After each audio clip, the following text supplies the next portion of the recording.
segala sesuatu akan lebih enak kita ngerjain, baik itu ngelatih grassroots, baik kita sebagai pelatih fisik, baik kita sebagai analis, baik kita sebagai orang tua siswa, baik kita sebagai administrator, ya, akan lebih baik, akan lebih arif dan bijaksana ketika kita mengenal bidang yang kita jalankan. Itu dulu, ya. Itu jadi nanti arahnya akan ke sana sehingga akan memberikan manfaat bagi semua orang, semua pihak yang terlibat di bidang itu. Seperti itu, ya kan? Mungkin ada yang ya begitu, ada yang begitu, kitanya ya gini-gini aja, misalkan gitu. Oke ya, sepakat ya, arahnya ke sana. Lalu tubuh manusia atau manusia itu sendiri itu terdapat struktur-struktur yang sangat kompleks. Kita banyak nih di tubuh kita banyak struktur. Ada struktur kognitifnya, lalu ada struktur koordinasinya, kemampuan bergeraknya seperti apa, struktur kondisional, bagaimana kita memutuskan sesuatu, melihat sesuatu, lalu struktur sosioafektif, ya, bioenergi dan emosional, serta kehendak atau keinginan atau hasrat atau kepuasan. Nah, struktur ini menandakan, menunjukkan, dan sejenisnya bahwa seorang pemain itu adalah sebuah struktur yang sangat kompleks. Itu dulu yang harus kita kenal. Karena yang kita latih adalah nanti manusia. Bagaimana kita mau melatih struktur yang kompleks? Ya harus kenal strukturnya dulu dong. Masuk gak di sini? Saya udah pelan-pelan nih ya. Kalau ada pertanyaan, nanti moderator yang menentukan ya. Oke? Nah, terus futsal ini olahraga tim. Sedangkan tim itu sendiri pecahan atau puzzle dari interaksi antar struktur yang sangat kompleks. Saya misalkan satu tim sama Coach Seno, sama Gigi, sama Mas Agus, sama Heri Setiadi, satu tim. Ini sudah beda-beda. Belum lagi kultur atau tradisi dan budaya kita. Tradisi sendiri beda, budaya beda. Itu sebabnya dalam kita membuat drill, kita harus juga menyandarkan yang namanya budaya. Nah, terus kita sekarang bicara futsal. Futsal ini penuh kekacauan, hal yang rumit. Futsal ini tidak linear, tidak yang selalu berbanding lurus. Kalau saya akan begini, saya akan menang. Kalau saya kalah, saya akan begini. Tapi lupa, lupa sama bahwa manusia banyak strukturnya loh. Seperti itu. Terus futsal ini sangat kompleks, dinamis. Nah, adanya interaksi antara teman, lawan, dan lingkungan. Ini olahraga kita. Selalu berhadapan, ada lawannya. Nah, dari sini teman-teman atau sobat Sinaus sekalian bisa ngelihat bahwa dalam melatih, ini yang kita latih loh, bahwa pelatih melatih pemain yang strukturnya sangat kompleks dalam sebuah tim yang berisi interaksi antara struktur yang sangat kompleks di pertandingan futsal yang rumit. Itu tuh futsal tuh. Ini dulu yang mesti dikenal. Yang kita latih itu manusia. Nanti pasti akan terkait dengan apa? Salah satunya metode yang kita pakai. Kalau kita nggak kenal sesuatu, ya bagaimana kita mau membangun? Nah, itu kita kenal, artinya kita nggak bisa memukul rata untuk bisa membangun sebuah bangunan yang baik kalau kita nggak mengenal struktur apa aja yang ada dalam sebuah bangunan. Makanya ini satu satu hal yang sangat menarik di pekerjaan yang ya maksudnya di olahraga yang rumit kok banyak yang mau melatih. Itu satu yang pertama. Yang kedua, kalaupun kita memilih olahraga ini, memilih menjadi pelatih, kebayang nggak teman-teman sebenarnya betapa mahal pekerjaan kita ini? Kan gitu. Karena yang dipelajarin nggak sembarangan. Pemain adalah struktur yang sangat kompleks. Kalau kita kenal pemain, kita mampu mengukurnya bahwa ini makhluk makhluk ciptaan Tuhan yang paling kompleks, ya kan? Termasuk nanti bagaimana mempelajari mekanikanya pemain, biomekanikanya manusia. Mekanika ini juga terkait dengan yang namanya teknik seperti itu. Nanti akan berurutan tuh semuanya jadi pohonnya nanti, ya. Jadi kalau kita gagal mengenal pemain atau manusianya yang sangat kompleks, gagal mengenal yang namanya tim, dan gagal mengenal olahraganya, ini pasti teman-teman akan bingung. Kok nggak bisa ya begini ya? Kok saya kalah ya? Kok begini ya ngelatihnya? Kok gini-gini? Karena gagal mengenal. Ini yang mesti kita kejar sekarang. Gitu. Bahwa di sini ada struktur kondisional. Struktur ini berdasarkan pada kualitas fisik segala macam. Dalam literatur kami menemukan bahwa dalam kekuatan adalah asal-usul keterampilan motorik. Jadi ini literasi yang saya pakai ya.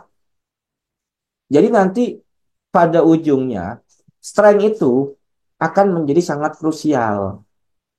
Strength, sedangkan strength itu dibagi 4 nantinya.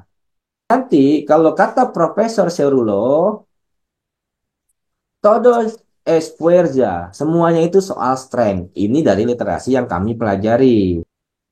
Nah, ini gambaran umum kita harus mengenal. Nah, kalau bicara LTAD tadi, di mana sih posisi strength? Bagaimana sih anak kecil ini punya strength? Bagaimana dibangunnya tahapannya? Apakah ini terjadi? Kan tidak. Gitu. Apakah ini strength ini dilakukan atau latihan-latihan ini dilakukan sesuai mau saya atau maunya atau kebutuhannya pemain? Kalau kebutuhannya pemain, kita berarti harus mampu mengukur kemampuan pemain, baru kita olah menjadi program. Gitu. Jadi mengenal dulu. Kalau Profesor Jego, dia bilang kalau ngelatih anak kecil ya usia 6-8 tahun, dia akan membiarkan dulu 2 tahun anak-anak itu bermain. Sembari dia amati, misalkan anak ini cenderung ekstremitas tubuhnya lebih ke kiri. Oh, berarti saya coba ngerangsang dia ke kanan. Bagaimana drillnya? Nah, kalau misalkan muridnya Gigi, satu kelas ini isinya ke kaki kanan semua. Kan beda dengan misalkan murid saya yang ada kidalnya 5, misalkan seperti itu. Jadi harus mampu mengukur. Nah, itu yang disebut lateralidad. Ekstremitas tubuhnya cenderung kemana? Nanti akan cenderung pada saraf si anak itu sendiri. Jadi jangan ngelatih apa mau kita. Setiap tahun di sekolah, nih yang guru-guru mungkin yang tadi ya. Setiap tahun di sekolah kita akan punya siswa yang berbeda-beda nggak? Yang datang. Kadang tahun ini bagus, kadang tahun ini enggak. Ya kita nggak bisa pukul rata. Bagaimana kita mau melatihnya? Ya kita kenal dulu struktur yang ada di diri mereka. Begitu. Nah, Mungkin jadi di lain kesempatan. ya, jadi yang pertama sekali adalah kenali dulu pemain. Pemain itu apa? Kebutuhannya apa? Termasuk fase-fasenya seperti apa? Tahapan-tahapan pertumbuhannya. Itu kan yang mendasari menjadinya LTAD nanti. Yang kedua itu pahami dulu olahraga tim seperti apa sih. Futsal ini kumpulan orang-orang yang berinteraksi atau interaksi antar struktur-struktur yang sangat kompleks. Artinya tidak bisa dipastikan di situ. Apalagi olahraganya akhirnya menjadi sesuatu yang dinamis. Ketika itu sesuatu yang dinamis, apakah kita bisa bicaranya 1+1 sama dengan 2 dalam melatih? Gitu loh. Ya, nanti ada struktur emosi kehendak, ya kan? Struktur emosi itu bisa dari 2, intrinsik atau ekstrinsik. Ya, lalu struktur bioenergi bergerak, berpikir, memutuskan, bereaksi, dan tindakan berbeda dimanifestasikan dalam kompetisi membutuhkan energi. Energi ini dikondisikan sesuai dengan situasi dan tindakan yang dalam kaitannya dengan tingkat kesulitannya berarti pengeluaran energi yang lebih besar atau lebih rendah.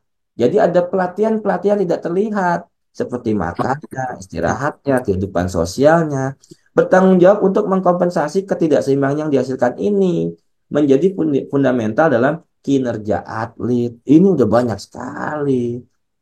Jadi pelatih itu mudah dan menyenangkan, bukan? Bukan. Ya, itu ada struktur. Nggak apa-apa. Jadi yang penting teman-teman tahu dulu, oh ruang lingkupnya pokoknya tuh manusia begini. Tim ini begini, pusat ini begini. Nah, kita nanti menempatkan diri, kita sanggup di mana ya berdirinya. Jadi seorang spesialis. Gitu, nggak bisa semuanya dibangun. Enggak. Struktur kognitif juga penting. Ya, pengetahuan dan penerimaan informasi bagi pemain. Cara kita masukinnya tuh harus tahu juga. Usia kecil masukinnya bagaimana. Kenapa kemarin saya bilang bahwa pembinaan itu di usia pembinaan kita harus wajib pakai kata kita. Nosotros. Ayo, tidak boleh. Masih saya temukan lo gue. Nggak boleh seperti itu. Mane, siap mane. Ah, jangan. Gitu. Ya, pakai kita. Kenapa pakai kita? Kita ini supaya punya rasa memiliki. Jadi untuk kognitifnya sama. Tadi pertanyaan masalah taktik individual. Karena karena ada struktur kognitif di sini. Ya, pemberian informasinya harus benar. Masuknya bagaimana? Contoh, ini terkait dengan perbedaan dengan metode tradisional. Metode tradisional itu menyuruh, kamu lakukan ini, kamu lakukan ini, kamu lakukan ini. Seperti itu. Nah, kalau di Spanyol tidak seperti itu. Dikumpulkan mereka, misalkan diajak ngobrol segala macam, ditanya eh, dengan dengan posisi kepala yang tidak terlalu tinggi, ya, tidak terlalu tinggi, dengan mereka eh ditanya, kenapa tadi kita latihan kontrol dengan sol? Kenapa di futsal ini hampir selalu dengan sol? Nah, dibiarkan anak-anak itu menjawab. Jangan dibantah, jangan disanggah. Dihargai keberanian dia menjawab. Jadi nanti ketika dia tumbuh kembang ke sini, ke usia yang lebih lebih lebih dewasa nantinya, dia tahu setiap aksi yang dia punya, dia tahu alasannya. Saya kontrol dengan Sol karena seperti ini. Tadi pertanyaan siapa tadi tuh? Tanah Grogot atau Sulsel? Tanah Grogot ya. Ya, Itu dari cara kita memasukkan unsur itu tadi juga penting. Itu. Jadi pemain melakukan sesuatu karena tahu alasannya. Makanya definisi taktik individual adalah aksi yang dibarengin dengan motif. Motifnya yang jelas, idenya yang jelas. Nah, untuk tahu ide yang jelas, dia harus dimasukin oleh pelatih pemahaman yang jelas, yang baik buat dia. Sehingga dia yakin bahwa kalau saya nanti melakukan ini karena saya tahu tujuannya sebagai individu saya sebagai seorang pemain yang diantarkan oleh pelatih saya dulu. Bukan disuruh-suruh pakai papan taktik. Beda, itu cuma strategi kalau papan taktik. Gitu loh, pemain yang harus menjawab. Karena apa? Karena olahraga kita berhadapan. Karena olahraga kita penuh ketidakpastian, sama seperti sepak bola. Olahraga kita bukan yang berdampingan seperti renang. Olahraga kita bukan seperti atletik, gitu. Pernah bisa kita pastikan bahwa lawan akan ke kiri atau ke kanan? Pernah nggak? Ada yang bisa pastikan tidak? Lawan akan ke kiri atau ke kanan? Ji? ya bisa Pak. Nggak Nggak ada bisa. yang Ya itulah. Ya olahraga kita open skill. Karena open skill, maka taktik individual itu menjadi fundamental. Teknik itu menjadi adaptif. Itulah selalu menyesuaikan. Gitu. Nah, kalau udah kebayang futsal seperti itu kompleksnya, berarti metodenya harus ditemukan. Kira-kira metodenya seperti apa? Tuh. Jadi ketemu. Anjay. Kayak orasi saya begini, Gi. Sampai situ dulu. Sebelum kita geser slide. Gampangnya gitu. Oh, di manusia tuh ada banyak struktur lah pokoknya. Nah, nanti juga terkait dengan metode melatih teman-teman. Nah, ini kan saya lihat banyak yang di AFC ya. AFC, Ras Nasional. Metode ini kan juga macam-macam. Itu metode macam-macam. Kalau teman-teman masih kalau kalau kalau kita itu masih jadi perdebatan apakah dengan analitik atau nanti global atau nanti integral itu bisa berbeda-beda tergantung siswa yang kita latih. Kalau metodenya analitik itu lebih cocok. Analitik tahu nggak? Nah, jangan-jangan teman-teman nggak tahu metode nih. Jadi salah kaprah nanti gitu. Metode dulu dicatat pokoknya kalau ada poin-poin gitu catat dulu aja nanti jadi pertanyaan ya. Saya sambil cerita aja gitu. Ketika udah tahu olahraganya seperti ini, udah dong. Kita udah tahu strukturnya seperti ini, yang dibutuhkan bahan bakunya seperti ini, bagaimana metodenya?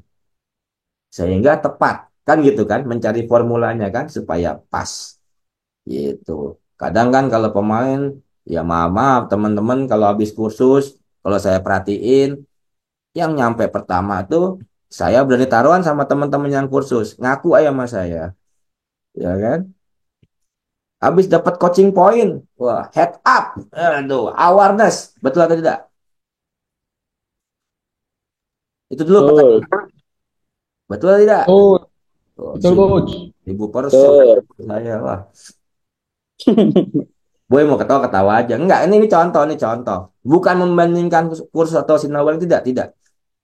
Jadi ada teman kemarin teman juga cerita ikut ikut kursus karena untuk dapat istilah baru. Jangan, jangan. Ikut kursusnya silakan ngambil SIM, itu kan ngambil SIM.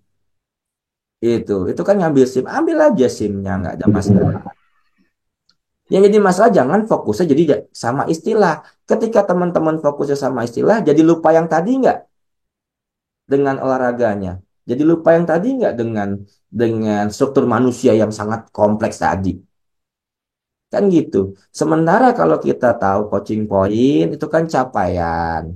Kalau tahu coaching point, kalau misalkan head up, saya tanya teman-teman, yang teman-teman koreksi head up-nya atau teman-teman membreakdown semua elemen-elemen terjadinya head up. Ayo, jangan balik-balik ngelatih, weh head up-nya dong, head up-nya. Kamu harus head up. Ya, tapi kita nggak punya kecakapan untuk membreakdown elemen-elemen terjadinya head up. Nah, sementara kalau kita tahu definisi head up, yang pertama, apa itu head up? Kan begitu kalau pelatih kan. Yang kedua, apa efek atau pengaruh head up di permainan? Yang ketiga, baru nanti ketemu bagaimana cara melatih head up. Jadi jangan fokus pada istilahnya doang. Ini tiga rumus ini harus dipegang. Perlu saya ulang atau enggak? Kalau enggak, nanti lewat jangan salah saya. Perlu, perlu. Enggak mau. Ulang. Izin Nggak ulang, Coach. mau, nggak mau. Bubar udah. Cut. Saya pakai papan enak ya. Enak saya tuh enakan pakai papan langsung ketimbang pakai slide. Pegel.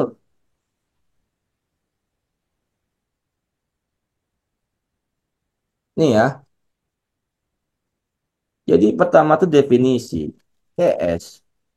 Atau apa itulah. Apa itu?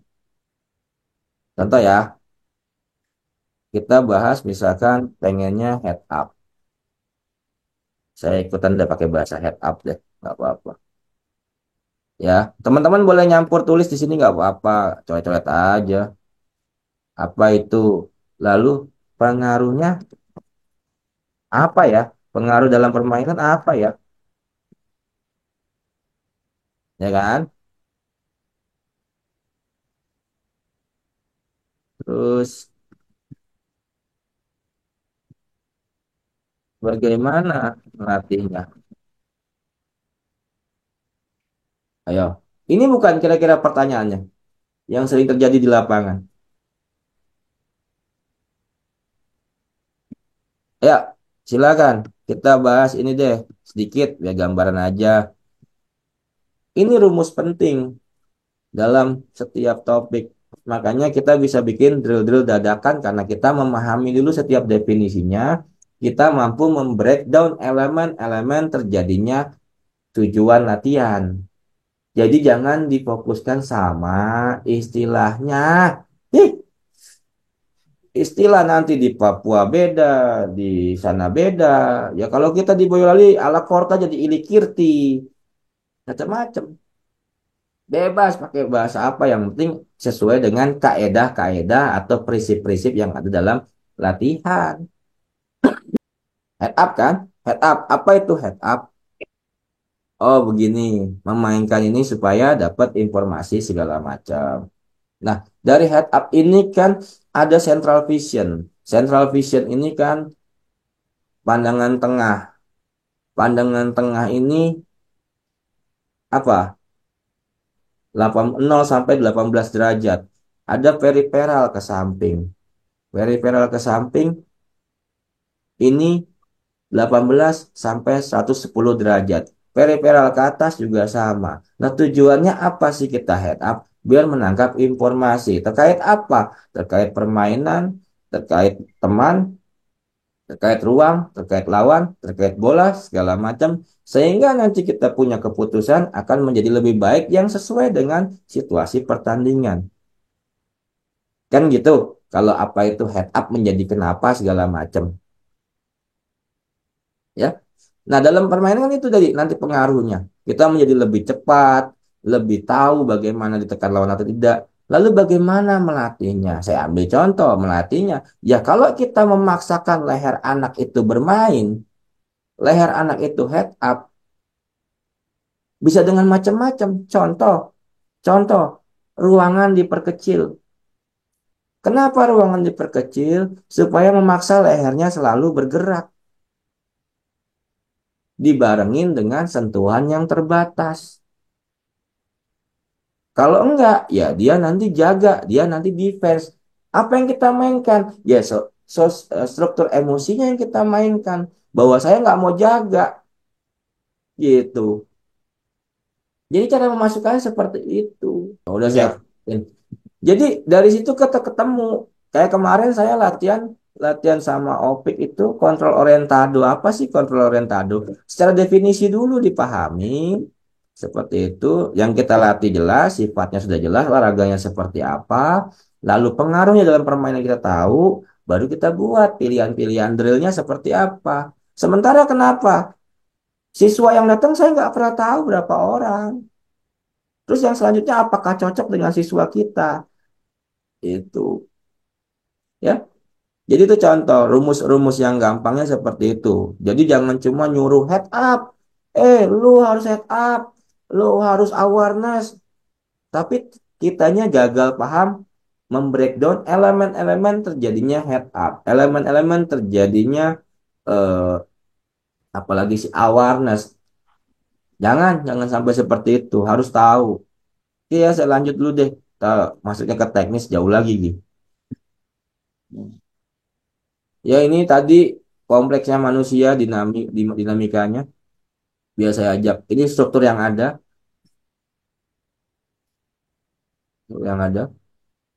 Ada emosi, ada sosial afektif. Ya,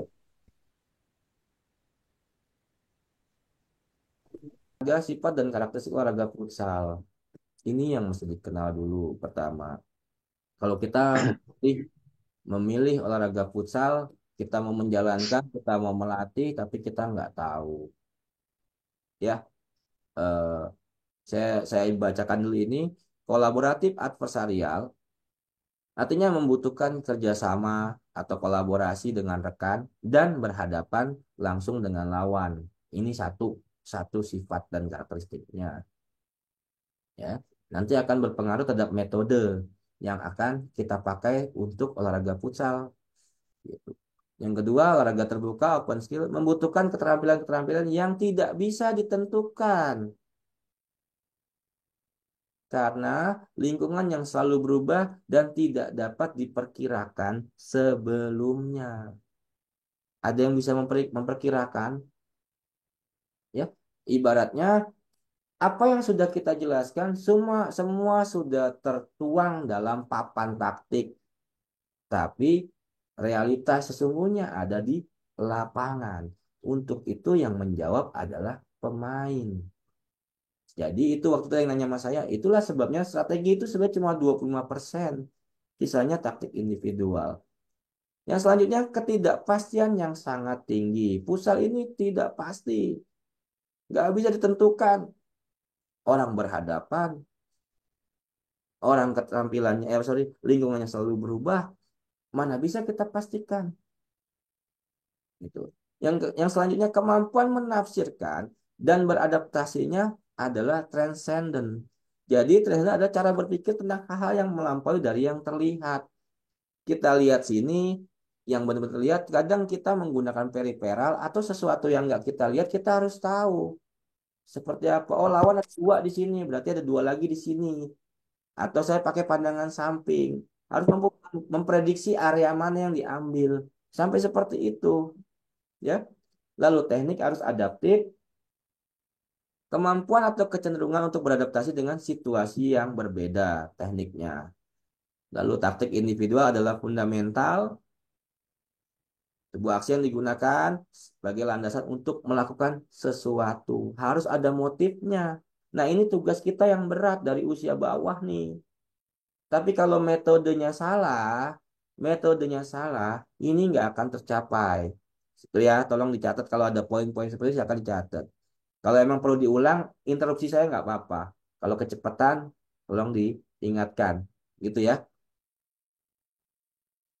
Ya. Taktik individual adalah fundamen. Jadi selalu punya landasan atau motif. Sebuah aksinya harus punya motif. Siapa yang mengajarkan ini? Ya pelatih. Bagaimana cara mengajarkannya? Ya pelatih. Gitu. Bagaimana bentuk drillnya supaya bisa terjadi seperti ini dan kognitifnya terasah? Ya pelatih. Metode yang seperti apa yang dipakai untuk meningkatkan kemampuan kognitif si pemain? Ya pelatih juga nanti yang menentukan. Itu. Ya, terbatasnya ruang dan waktu dan inilah yang salah satu menjadi rahasia permainan futsal. Terbatasnya ruang dan waktu. Itu. Kecepatan dalam pengambilan keputusan dan solusi yang paling tepat pada situasi permainan yang selalu berubah. Itu jelas. Sosiomotris adalah interaksi dan komunikasi melalui keterampilan motorik antara orang-orang yang melakukan aktivitas fisik, mengacu pada dimensi sosial dan perilaku, di mana terdapat lawan dan rekan bermain. Strength dan speed endurance sangat krusial, krusial di sini. Diperlukan semburan tenaga nantinya.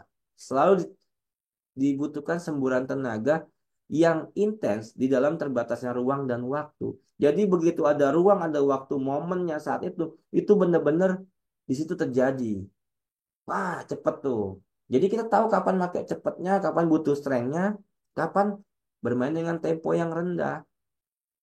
Ya, terutama jika membutuhkan tempo tinggi. Jadi harus tahu juga kapan tempo tinggi, kapan enggak, kapan harus cepat, kapan harus diambil, kapan membutuhkan strength di sini, kapan enggak. Nah, terus tahu ya. Yang selanjutnya, kecepatan dan akurasi. Salah satu fitur utama olahraga adalah kecepatan dan akurasi. Karena waktu dan ruang terbatas yang tersedia, berarti bahwa semua fase yang terlibat dalam elemen permainan, baik itu awareness, pengambilan keputusan, eksekusi, harus dilakukan sesuai dengan kecepatan permainan. Harus sesuai dengan kecepatan permainan. Dan juga harus dilakukan dengan akurasi yang diperlukan agar efektif. Seperti itu. Ini kurang lebih nanti rangkumannya sifat dan karakteristik seperti ini. Silakan. Nanti akan ketemu kalau udah paham itu. Ya. Ajarkan pemain Anda untuk memahami serta mengembangkan permainan. Bukan dikasih sistem, bukan dikasih cara begini. Biar mereka yang kita rangsang untuk mampu menjawab segala situasi permainan. Jangan diarahin seperti robot, tidak boleh. Bahkan dalam corner, dalam kita mengasih set piece ya, itu tidak boleh tentukan jalur passingnya. Kita hanya memberikan opsi keputusan tergantung pemain pada 3 detik pertama. Itu dalam set piece. Tergantung server melihat faktor-faktor apa yang mesti jadi pertimbangan server nih. Faktor-faktor apa yang mesti dilakukan oleh pemain yang di dalam. Jadi bukan set piece tuh harus ke sini. Makanya saya yakin banyak set piece pemain teman-teman yang nggak jadi itu seperti itu. Iya apa enggak sih? Gitu. Ya. Ya. Iya ngaku ayo. Nah di sini Fernando Ferretti bilang futsal paling baik dimainkan oleh mereka yang belajar menalar permainan. Jadi tugas kita pelatih mengajarkan mereka menalar bagaimana pemain menalar permainan kalau kita tidak mengenal olahraganya. Kan seperti itu. Kita ajak dia kenal dulu bagaimana sih, oh karakteristik olahraga pusat seperti ini loh. Nggak bisa satu tambah satu tambah dua. Nggak bisa kamu bergerak hanya mengikuti papan aja seperti itu. Papan nggak ada masalah itu alat hanya tools. Terus mereka yang mengembangkan. keterampilan motoriknya lebih baik dengan fokus pada kemampuan koordinasi. Karena kesulitan pertama kita berlatih adalah taktik, bukan teknik. Begitu kata Fernando Ferretti yang orang Brazil itu. Nah, itu. Silakan kita diskusi dulu soal ini. Jangan lepas dari topik yang tadi ya. Silakan. Oke. Nah,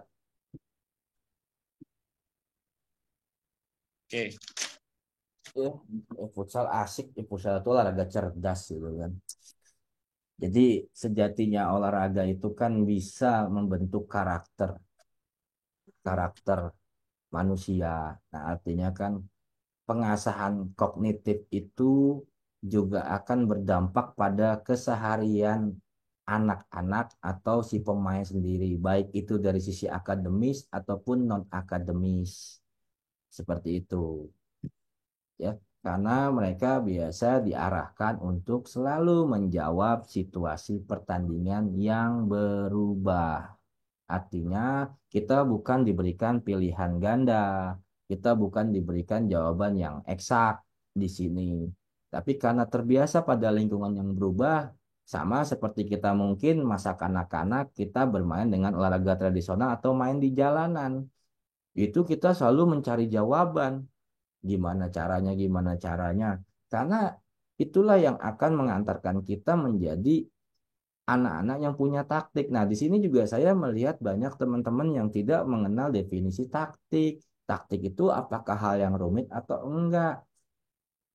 Nah, balik dulu. Jadi catat dulu, teman-teman, pahami dulu apa itu sebenarnya taktik. Itu dulu baliknya. Nanti pertanyaannya nggak akan seperti tadi. Kalau teman-teman sudah paham definisi taktik. Nah, taktik ini yang tadi dibahas sama siapa yang nanya Ferretti dari Bandung, Haris ya. Gitu. Oh, saya sering menemukan juga banyak teman-teman tidak memahami definisi taktik. Itu taktik tuh kayaknya kesan yang rumit. Taktik itu kan hanya siasat. Ini kan olahraga permainan jadi membutuhkan siasat. Makanya Arsene Wenger bilang, daripada kalian dilatih seperti robot, fokus sama teknik doang, fokus sama ini doang, yang mending kalian bermain di alam bebas supaya lebih terasah seperti itu. Oke, itu gambaran untuk taktik. Jadi balik lagi, jawaban sebenarnya adalah yaitu kalau futsal asik ya. Futsal asik itu asik sebenarnya, mengasihkan. Saya terasa dalam sehari-hari menghadapi menghadapi situasi yang rumit, menghadapi karena emang kita udah terbiasa begitu. Jawabannya nggak harus A, nggak harus B, nggak harus C, tergantung sikon semuanya. Sikon pada saat itu. Makanya futsal ini menuntut pengambilan keputusan yang cepat dan solusi yang tepat pada saat itu. Itu, apakah hal itu bisa terjadi berkali-kali? Apakah hal itu bisa kita arahkan? Apakah kita bisa menyetop kejadian itu saat pertandingan atau saat terjadi? Ini kan berkaitan dengan sifat olahraganya sendiri yang berhadapan, sifat yang penuh ketidakpastian, karakteristik yang adanya open skill seperti itu. Nah, kaitannya dengan koordinasi, makanya tadi kalau di Ferretti itu bukan masalah taktik itu duluan ketimbang teknik tidak. Yang berat, jadi kata-kata Ferretti itu yang berat dari olahraga kita adalah melatih taktik, bukan berarti dikesampingkan tekniknya. Gitu. Makanya yang ditekankan di awal adalah bagaimana kita memberikan pemain ini nalar dalam permainan, termasuk logika dalam bermain nanti di usia 11 tahun, terkait dengan menyerang dan bertahan, lalu logika internal dalam bermain yang harus dikembangkan pada usia 14 tahun setelah masa puber. Begitu. Jadi kalau teman-teman tahu fasenya, ya, tahu futsal dimulai dari mana, tahapan ini butuh apa, nanti akan mempermudah. Nah, yang paling krusial adalah, tolong didengarkan baik-baik, kunci dari pemain bagus, kalau dari segi kemampuan fisik adalah koordinasi yang harus dimiliki dengan baik, dan itu paling bagus dibekali pada usia 10 sampai 11 tahun. Tuh rumusnya. Kalau dia sudah lewat masa puber, oke, maka koordinasi dan keseimbangan menurun. Itu jawaban juga buat yang LTAD tadi. Jadi kita harus mengubah koordinasi. Nah, pengaruhnya apa? Koordinasi ini akan berpengaruh pada latihan siswa yang punya basic motor skill bagus, technical skill bagus sebelum masa puber. Sekali lagi, sebelum masa puber itu akan 3 kali lebih cepat ketika masuk di usia 14. Nah, yang harus teman-teman catat lagi adalah teman-teman harus menguasai berbagai metode kepelatihan. Saya minta beberapa orang di sini coba. Nanti jelaskan di level nasional, level 1 AFC, metodenya seperti apa sih? Jelasin ke saya, itu akan masuk di mana nanti. Dan relate gak dengan olahraga futsal? Apalagi Boy Prima nih yang sering ikut kursus nih. Ayo kita akan benturkan di situ nanti. Teman-teman, ya kan? Penjelasan singkat. Betul. Praktek, ya. Demo.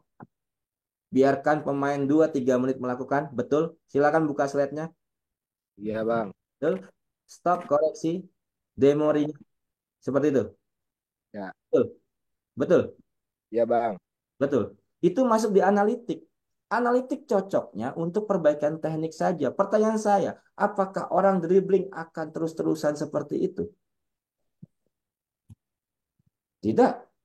Kita sadarkan pada sifat olahraganya tadi. Nah, ini juga menjawab tadi pertanyaan, apakah anak saya ke akademi dulu atau anak saya privat dulu. Mau itu akademi, mau privat. Kalau metodenya salah, tidak sesuai dengan siswa yang kita latih, maka nggak akan tercapai. Gitu. Nggak akan tercapai, mau LTAD-nya setebal apapun nggak akan tercapai. Apalagi kalau koordinasinya nggak tercapai. Itu. Jadi kenal dulu futsalnya, nanti akan ketemu. Nah, ini menjadi perdebatan masalah di Brazil ya, ini di Brazil kalau ini. Di Brazil menjadi perdebatan, apakah kita masih boleh memakai analitik? Itu kan jadinya kan, ya nggak? Jadi perdebatan. Karena analitik tidak ada unsur teknik, tidak ada unsur taktik. Betul. Saat teman-teman melatih, yang dikoreksi apa? Tekniknya aja kan? Kalau lawannya di samping, boleh teknik doang. Pelari misalkan, ayo tambah kecepatannya seperti apa. Itu pun kecepatan paling cuma 10% bisa nambah dalam sekian bulan. Sifat kecepatan kan seperti itu. Betul, Mas Gigi yang bidang olahraga? Ya. Olahraga kita butuh kecepatan. Kecepatan kita pun dibagi dua di sini kan, siklis, asiklis. Betul yang anak olahraga? Saya anak akuntansi loh. Asiklis dibagi dua. Futsal, siklis atau asiklis. Kan seperti itu. Jadi dilihat juga bakatnya seperti apa. Nah, kalau taktik itu adalah nariknya dari komponen persepsi. Nanti di mekanisme PDE saya bahas kalau itu.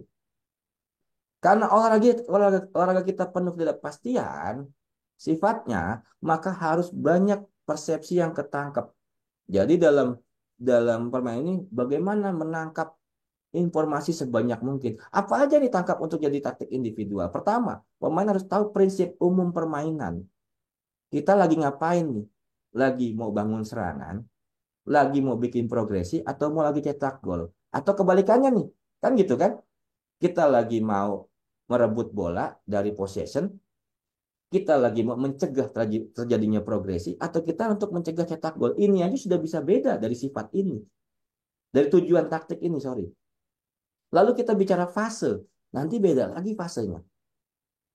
Nah, bagaimana segitu rumitnya kita bisa menjawab kalau kita nggak paham atau metode kita nggak sinkron dengan apa yang dilakukan di futsal gitu. Makanya baiknya persepsi untuk mengarah meningkatin pada kognitif pengambilan keputusannya juga itu harus dapat input yang bagus dari lingkungan, lalu nanti mekanisme persepsinya dibuat seperti apa latihannya sehingga mereka tahu oh begini termasuk tadi kenapa ya kita kok di futsal kebanyakan kontrol pakai sol anak itu tahu sendiri nantinya bukan yang dijejekin apa bahasa bahasa gampang bukan ditanemin doang. Tidak, tidak seperti itu. Biar dia berkembang di situ. Jadi dia melakukan sesuatu karena emang dia tahu motif melakukan dengan sol.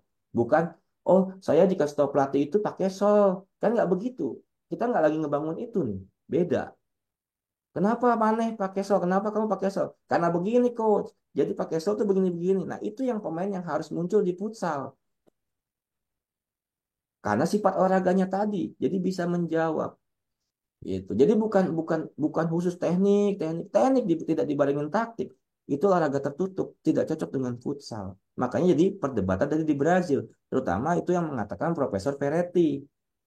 Itu. Nah, analitik ini sudah mulai di stop di usia 10. Tuh, udah berat tuh. Kebayang dong? 10. Atau analitik ini dipakai di luar sesi latihan. Karena untuk memperbaiki teknik doang. Nah, kenapa begitu? Saya masuk lagi. Dalam metode global, 4 komponen inti penunjang kemampuan pemain, teknik, taktik, fisik, psikologi. Itu harus jadi satu dalam metode global. Oh, kejawab gak tuh? Ya. Tapi tidak harus situasi real. Misalkan dengan sirkuit, misalkan dengan permainan, segala macam. Tapi kalau naik lebih tinggi lagi, itu integral training. Itu sudah mulai di usia setelah dia puber. Udah beda lagi. Nah, kita bisa nggak sampai ke level itu dengan metode ini? Kita masih analitik loh banyak kan. Ya nggak? Stop, ulang, stop, ulang. Taktiknya di mana? Lalu kalau kita mau meningkatkan anaerob seorang pemain, terus mereka baru passing 1 menit, terus teman-teman stop. Anaerobnya dapat apa enggak? Dapat nggak Mas Agus? Sifat anaerob bagaimana? Iya, coach. Nggak dapat, Iya. coach, kalau di stop. Ya iya. Jadi gimana dong? Jadi salah metode apa salah gimana nih Adi? Saya nggak tahu nih. Ya, sehingga nanti ketemu strength, ketemu speed. Nah, kalau bicara speed akurasi, memang harus cepat. Karena momennya, nih ya Mas Agus ya, tadi pertanyaan Mas Agus kan, terbatasnya ruang dan waktu itu nggak bisa berulang-ulang. Dan itu harus diambil momen itu secepat mungkin dan akurat. Salah-salah ngambil, resikonya di counter atau hilang bola. Kerugian nggak bagi kita yang menyerang? Hah? Kerugian? Udah kejawab dong? Iya, coach. Gampang pertanyaannya. Ya kan? Karena persepsi semua transcendent dong harus ngelihatnya sifatnya. Oh saya nafsirinnya gimana nih lawan kemana? Atau apa yang terlihat di muka pemainnya ini kira-kira dia bakal ke sini nih. Itu menafsirkan namanya. Seperti itu. Ya iya dong harus ditafsirkan. Si pemain ini begini bakal begini. Nafsir nih. Itu kan nggak terlihat. Kayak gitu. Atau dia lagi bergeser ke sini temennya bergerak ke sini nih. Ditafsirkan itu seperti itu. Nggak bisa kita pastikan. Balik lagi semua pasti terkait dengan sifat olahraganya dulu. Gitu. Kalau kita udah tahu sifatnya, kita akan tahu metodenya melatihnya seperti apa. Nah, masalah perencanaan tadi yang dibilang sama Mas Pujiono, yang dari Jogja ya. Jogja ya bener ya? Saya pura-pura inget aja namanya siapa gitu, pura-pura inget doang tadi itu. Itu ya, ya biar langsam aja kan. Jadi itu kan idealnya idealnya coaching kan, idealnya coach. Tapi kan kita balik lagi kita tidak di udah olahraganya penuh ketidakpastian, futsalnya penuh ketidakpastian. Di usia berapapun kita nggak tahu. Paling gampangnya kita nggak bicara standar, hilangkan dulu standar karena kita tidak di posisi standar. Tapi yang penting kita tahu si anak ini jadi berdasarkan kemampuan anak saat itu.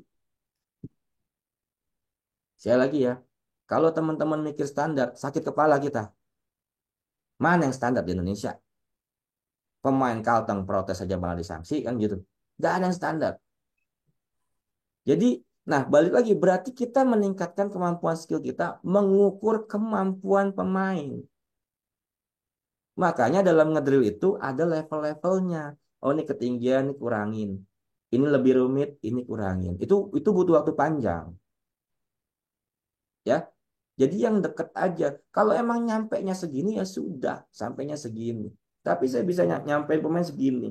Saya dalam 7 sesi, 8 sesi IMFC 2024, saya sudah sampai jauh. Tapi berdasarkan kemampuan yang anak-anak itu punya. Saya tahu diri, anak-anak itu tidak punya kemampuan koordinasi yang bagus. Jadi kalau bertanya misalkan, kenapa anak-anak IMFC ini mainnya nggak seperti BTS, nggak keren, nggak segala macam? Karena itu capaian mereka ada di situ, gitu. Tapi kalau teman-teman ngeliat perubahannya, ada perubahan nggak? Ya itulah tujuan coaching, gitu. Ya kalau dibandingkan kita latihan, kita udah bener latihannya, ketemunya SDM kita beda, ketemunya Brazil, ya kalah dengan Brazil. Kan seperti itu. Jadi kalau kita bicara standar, itu akan jauh sekali, jauh, bener jauh. Dari metode kita udah tertinggal, ya, itu udah jauh. Apalagi pertanyaan belum terjawab, Ji. Transcendent udah, speed ini udah, tenang olahraganya dulu. LTAD tadi udah, tergantung koordinasi. Nah, teman-teman yang bisa mengukur kan fisik. Fisik bisa diukur, tapi taktik tidak bisa diukur. Jangan salah. Itu. Fisik misalkan, oh anak ini belum pernah dapat strength. Belum dapat strength berarti dia butuh 12 minggu untuk adaptasi anatomi. Nah, sekarang pertanyaannya mudah. Kalau persiapan kita cuma seminggu, perlu nggak itu teori? Ayo Mas Puji. Kan seperti itu. Ya udah, yang ada aja. Tapi bagaimana kita tepat sasaran. Kalaupun nanti kita memilih dalam turnamen, yang penting saya defense. Saya defense gitu. Kita memberikan strategi defense. Nggak ada yang salah dengan memilih defense. Karena sesuai dengan kemampuan anak-anak kita. Ketimbang kita gengsi memaksakan, wah gue harus main 4-0, gue harus main 3-1, gue harus dapat. Sakit kepala kita kalau kayak gitu. Bukan kita nggak bisa ke sana. Tapi kita menyesuaikan dengan SDM yang ada. Kecuali di sisi lain, saya dipanggil misalkan sama Real Madrid. Dana disiapin, kompetisinya jelas, agenda FIFA jelas, agenda UEFA jelas. Oke, Madrid, gue minta duit segini. Gue punya sistem begini, cara main begini, gue butuh pemain begini. Itu baru bisa. Jadi ada dua hal yang berbeda. Sistem mengikuti pemain atau cara main mengikuti berpemain atau pemain mengikuti cara main kita. Jadi dua opsi itu sebenarnya kuncinya. Sama dibandingkan dengan fase-fasenya. Kalau kita bicara grassroots youth kalah, itu biasa. Kemenangan itu baru bisa dibicarakan pada usia 17. Di luar itu nggak ada. Itu. Nah harapannya ketika semua kenal olahraga futsal, wasit misalkan, jadi tahu momen-momen yang krusial di mana ketika dia memimpin. Momen-momen yang berbahaya yang penting di mana. Jadi mereka tahu, oh seperti ini yang krusial. Kalau mereka tahu struktur futsal, lalu orang tua jadi tahu, oh anak saya memang bukan untuk menang loh, karena fasenya seperti ini. Itu kalau kita mampu menjawab, menjelaskan. Mereka juga punya role, punya aturan bahwa orang tua, siswa saya nggak boleh ada penontonnya. Kalau umur segini nggak boleh diantar lagi, enak aja gitu. Itu urusan saya. Seperti itu. Nah, Bapak boleh datang saat pertandingan, memberikan support, bukan mengintervensi permainan. Kalau mengintervensi, anak itu nggak leluasa, kreativitasnya nggak akan tumbuh. Itu. Anak yang mungkin secara fisik kalah, tapi kalau otaknya jalan, itu bisa menjawab situasi. Itu makanya perbedaan Spanyol dengan Brazil adalah Spanyol menyadari bahwa kami tidak sebesar Brazil. Talenta kami yang diberikan tidak seperti Brazil. Makanya kami cenderung bermain dengan taktik grup. Nah, itu bisa terjadi juga mungkin di Papua, mungkin di Sulawesi, mungkin di Tangerang, mungkin di Jogja, mungkin pakai strategi Kris Jawa, mungkin saya nggak tahu. Itu kreativitasnya teman-teman aja. Seperti itu. Soalnya sistem kan cuma itu-itu aja. Kita futsal cuma 5 orang. Paling sistemnya itu-itu aja. Beda dengan sepak bola, grupnya banyak.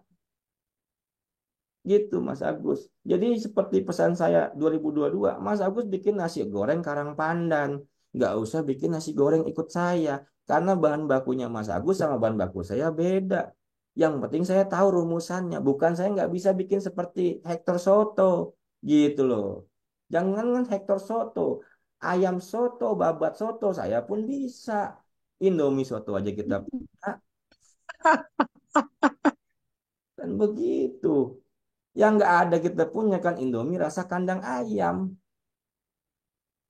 Gitu. Jadi teman-teman bisa menemukan sendiri kalau kita kenal kok. Benar. Nah, contoh kenapa saya punya kemarin. Tadi saya cerita, saya bisa menang di Jogja. Bukan karena pemain kita hebat, enggak. Kami bisa menang 32 gol tanpa kebobolan. Bukan karena kita hebat, karena pemain saya pas-pasan. Tuh, Mas Puji. Mas Puji tahu nggak yang Bupati Cup? Nonton nggak mungkin? Walang keke saya dulu pegang. Puji dari Seragen. Dari Sragen, Coach. Oh, Sragen. Gitu. Oh, Sragen Guntur Kali berarti. Jambe. Ya. Oh, kali Jambe. Gitu. Karena saya tahu pemain saya pas, saya defense di situ. Jadi nggak usah peduli. Lalu curang mainnya defense. Emang nggak boleh. Nanti terkait dengan enam game style yang bisa dimiliki oleh pelatih. 6 game itu pilihan. Mau nanti keluar pressure-nya pakai pakai apa kiper, mau keluar pressure-nya pakai muter-muter, pakai rotasi, pakai mobilitas, silakan. Mau keluar pressure-nya dengan lemparan, langsung itu pilihan. Kalau cocok, kita milih misalkan lempar ke depan, tapi kita nggak punya pivot, apakah pas? Kan begitu.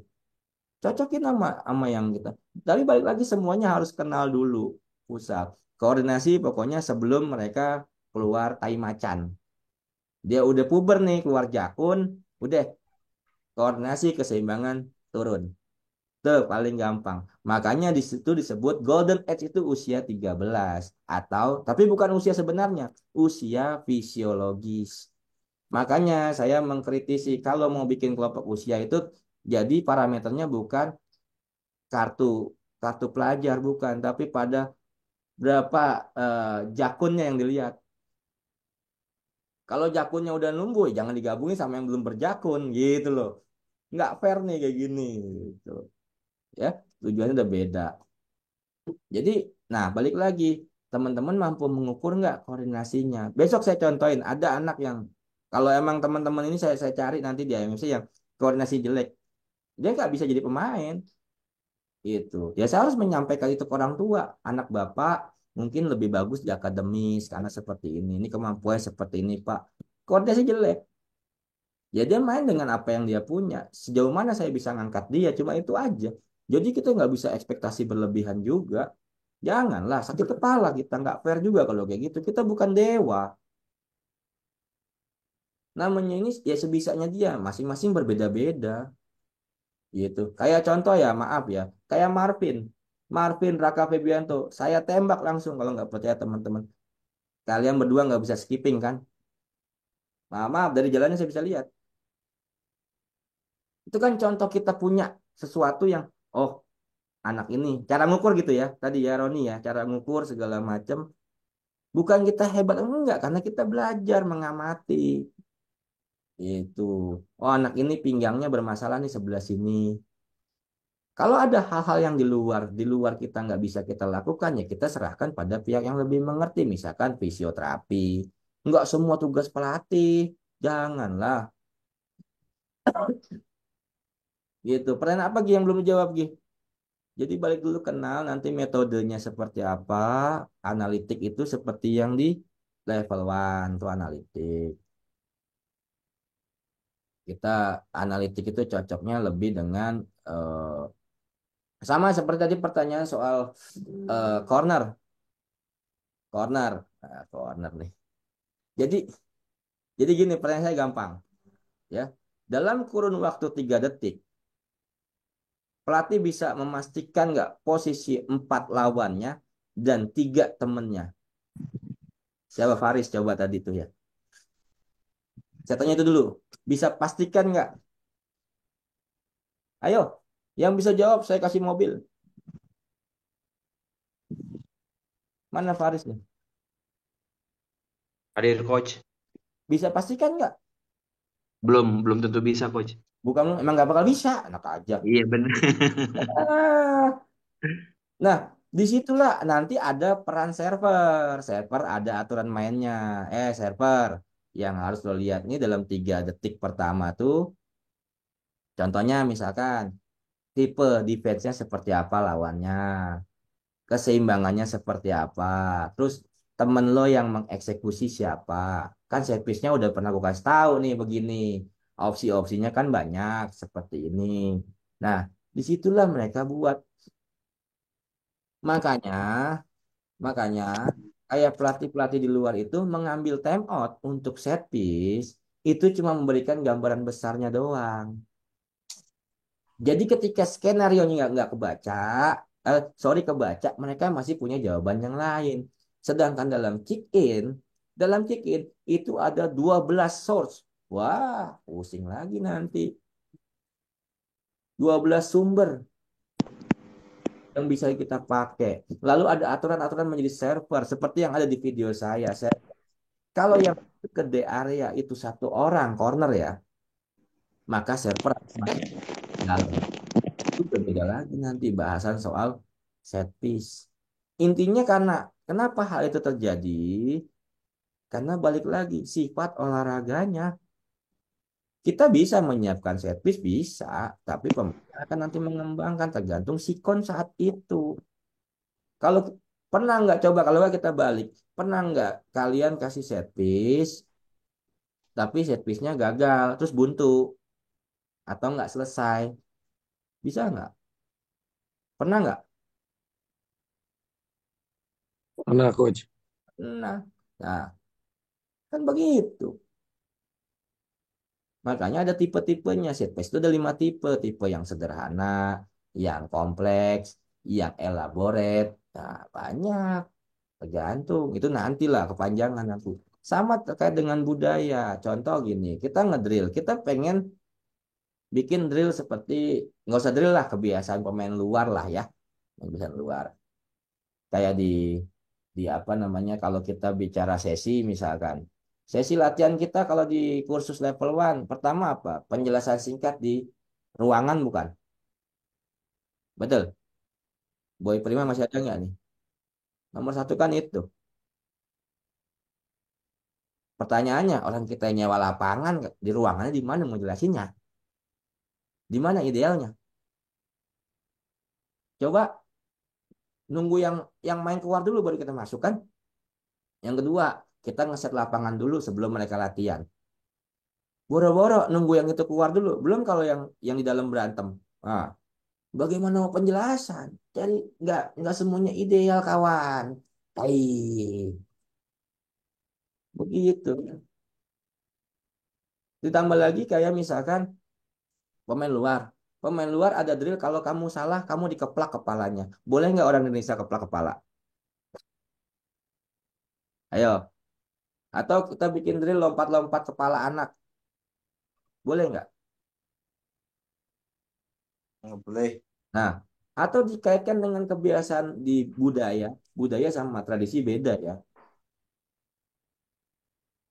Budayanya orang-orang apa ya yang gampang ya. Saya banyakkan atau mengaitkan budaya dengan dengan drill. Seperti misalkan gobak sodor. Emang nggak boleh pakai gobak sodor. Gobak sodor jadi olahraga kan? Jadi sebuah drill kan itu sebenarnya. Ya nggak? Galasin jadi sebuah drill nggak? Kenapa kita nggak pede dengan yang kita punya? Kita mau niru barat tapi nggak boleh ngeplak kepala. Kan gitu. Ambil yang cocok buat kita, yang enggak ya udah biarin. Gitu. Itu ya buat Kak Chandra. Jadi bisa dimodif sesuai dengan budaya. Banyak lah kalau budaya sebenarnya sih. Budaya datangnya pemain, tuh. Budaya mereka berkomunikasi. Contoh lagi budaya ada. Dulu pengalaman saya di APK itu, saya punya pemain satu Sumbar. Adi Andika kan. Yang satu lagi itu Fandi Hidayat, Fandi Monte, Surabaya. Digabungin jadi satu. Nggak cocok. Jadi Ade tuh teriak-teriak kalau main. Oh, Monte, piye tah? Aku bingung bang. Nah, susah kan? Ketemu orang Padang, orang Surabaya nih. Nah, repot lagi nih kan? Ya gitu-gitu tuh berpengaruh. Gimana caranya nih kalau kayak gini? Dipisah lah akhirnya kan? Itu berpengaruh. Atau kebiasaan di Brazil dengan di Italia. Contoh, kayak saya kebetulan saya kan Milanisti ya, ya taunya Milan doang lah. Eh, kayak waktu Thiago Silva pertama kali ke Milan, kaget dengan gaya bertahan orang Italia. Ngelihat Maldini, ngelihat Nesta, Maldini, Nesta berisik, Brrrt, gitu kan? Brrrt. Orang Brazil kaget. Kalian kenapa berisik sekali dalam defense? Itu kaget tuh, seperti itu. Jadi bisa temukan sendiri lah sebenarnya yang cocok. Serius bisa temukan sendiri. Contoh lagi, waktu Pirlo ketemu Boateng. Boateng minta bola. Wah, kata Pirlo, jangan banyak bicara, udah diam aja, aku passing pokoknya begitu. Karena kalau kita minta bola kan kedengeran sama lawan. Gitu. Ada lagi contoh, selain tadi perbandingan Spanyol dengan Brazil, sama seperti di Jerman dan Italia, itu mengenal kata koordinasi. Tapi di Spanyol tidak pakai kata koordinasi. Gitu. Persepsi psikomotor ruang dan waktu kalau mereka nyebutnya. Jadi kalau teman-teman nyari nyari literasi koordinasi agak susah nemu di Spanyol. Itu beda-beda, nggak ada masalah. Tergantung kita pahamnya aja. Ya, pertanyaan mana tadi budaya udah, apalagi set piece udah, balik kenal dulu lah semuanya. Kalau kita kenal nggak ada kepastian, ya pemain kita kuasa kita bekali dengan taktik individual. Gitu. Nah, taktik individual ini baiknya, taktik ini kan bagaimana kemampuan kognitif kan untuk menjawab segala situasi. Sebaiknya mulai dirangsang itu sama sebelum mereka masa puber. Jadi kalau kita kasih bintang 3, ini tinggi, ini rendah, ini sedang, ini rendah, oke, maka taktik individual sebelum puber itu di 3. Tapi harus dibarengin dengan motor, kemampuan gerak, kemampuan teknik, kan gitu beratnya. Nah, nanti di usia 14 atau dia setelah puber, itu kemampuan taktik individual akan bergeser karena sudah mulai masuk taktik-taktik grup tadi. Hingga nanti diantarkan sampai taktik kolektif. Begitu. Jadi tahapannya begitu. Jadi kalau kita gagal paham terhadap definisi taktik, yang saya lihat tuh banyak teman-teman melihat taktik itu adalah seperti wall pass, taktik itu paralel. Enggak seperti itu juga. Itu memang bagian. Itu sebabnya orang-orang di Spanyol atau orang-orang olahraga terbuka selalu, kalau teman-teman nggak percaya cari sendiri, menyebutnya itu teknik taktik tidak terpisah. Ya, teknik taktik nyebutnya. Coba tanya pelatih Spanyol, pasti ngomongnya teknik taktik. Tek-tak. Bagaimana kita ngelatih teknik tapi fisik dapat, taktik dapat, psikologis dapat, jiwa mental kebersamaannya juga terjadi. Ini kan semua struktur terjadi dalamnya. Bagaimana apa namanya meningkatkan kepercayaan diri mereka, bagaimana rasa percaya diri mereka dibangun, itu penting. Contoh lagi, kalau kita lagi latihan defense, contoh ya, ini kalau kita masuk integral training. Kalau kita lagi latihan defense dengan tujuan bertahan, mencegah cetak gol, kira-kira psikologis apa yang harus dipunya, Mas Agus? Mentalitas apa yang harus dipunya?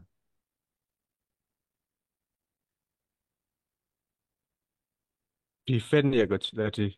Ya defense dalam rangka mencegah cetak gol dengan tujuan taktik mencegah cetak gol. Lagi defense. Secara psikologis apa yang dibutuhkan di situ? Tidak boleh mudah menyerah coach. Iya, salah satunya tidak boleh mudah menyerah. Apalagi kerjasama satu sama lain. pantang menyerahnya harus ada. Nah, artinya kalau teman-teman lagi bikin drill dengan tujuan taktik mencegah cetak gol, unsur itu harus ada dalam latihan. Bagaimana menumbuhkan itu? Kita masuk pada 6 cara mendesain drill. Misalkan dengan aturan. Karena dalam pertandingan ketika kita dapat situasi kita lagi dikejar-kejar sama lawan, lawan butuh cetak gol, maka kita butuh pemain yang seperti itu. Ya enggak? Ini berarti drillnya jadi realistis. Unsur percaya diri, unsur ini apa nama tadi? Pantang menyerah, segala macam itu harus masuk.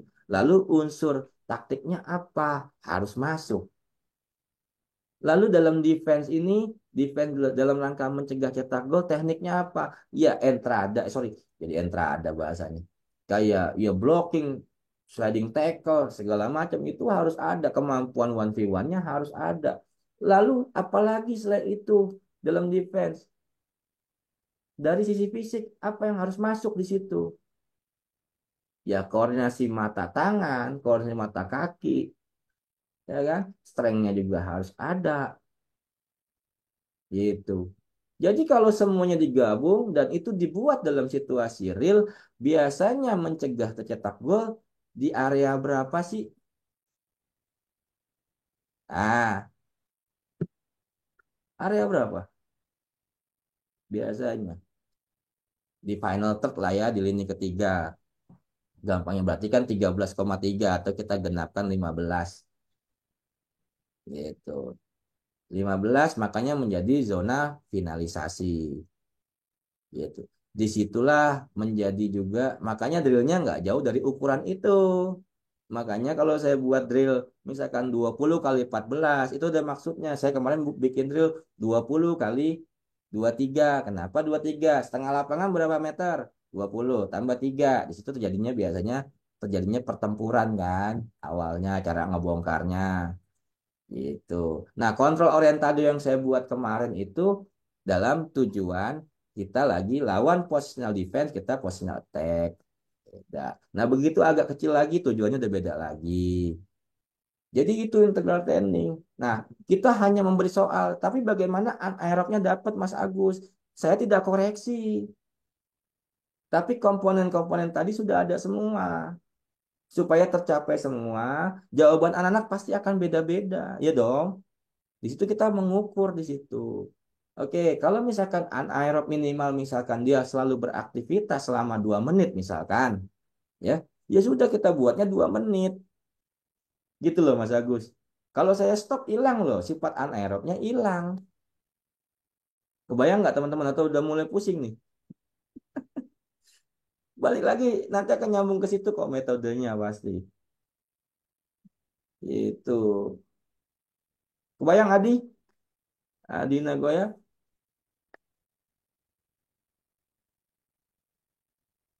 Ya Bang. Bayang ya. Yang udah lama-lama harusnya kebayang lah. Tuh. Jadi metode itu seperti cocok dengan olahraganya apa enggak? Kalau saya disuruh ngelatih ngelatih apa namanya atletik segala macam, ya saya pakai analitik. Orang lawannya di samping nggak berhadapan, yang gitu. Salah nih kamu ayunan tangannya seperti ini, tolong naikin. Kayak gitu ya. Jadi penting. Nah, kalau anak-anak itu dari kecil udah terbiasa dengan permainan, dengan menjawab, menjawab bersama-sama temen gitu. Apalagi untuk awal-awal tuh kan anak-anak itu kan kita kan kaitannya dengan sosiomotoris, dengan sosioafektif. Anak-anak awal-awal kan egonya gede dong, anak kecil kan. Ah, aku nggak mau main sama dia, aku nggak mau main sama dia, begitu nggak kan seperti itu kan. Nah, bagaimana kita buat game-game? Lah, nanti ada Love Whale, Takalma. Bagaimana dibuat seperti ice breaking. Jadi mereka ketemu semua. Mereka punya ruang untuk menjawab, mereka punya ruang untuk mengetahui alasan saya melakukan teknik tersebut. Gitu. Kenapa kalau kita habis 1v1 harus menambah kecepatan? Jadi dia tahu penggunaan kecepatannya, bukan karena disuruh, tapi karena dia jadi paham. Itu beda antara disuruh sama dia paham, dia akhirnya mampu menjawab segala situasi. Nah, untuk merangsang anak itu ketika melewati terus menggunakan kecepatan, kira-kira perlu apa? Perlu gawang misalkan. Kalau kalau Kalau dia bisa cetak gol, dia akan dapat poin, temannya akan dapat hukuman. Jadi sebuah rumus nggak itu jadinya? Itu masalah kemampuan beda-beda. Nanti umur umur 11 14 itu baru nanti ditentukan posisinya seperti apa. Tergantung pada kemampuannya. Nah, balik lagi sebenarnya kan permasalahannya kita bagaimana cara mengukurnya kan dan dikaitkan dengan sifat dari olahraga futsalnya sendiri. Gitu paling dia lagi. Jadi permasalahan selama itu karena sibuknya sama istilah, pada ke-trigger sama istilah ya. Aduh, istilah mah bisa kita buat sendiri. Atau mungkin kita mau sharing yang teman-teman selama ini lakukan, silakan. Yang penting udah mulai kegambar bahwa sifatnya olahraga pusat seperti itu. Silakan buktikan sendiri. Ya.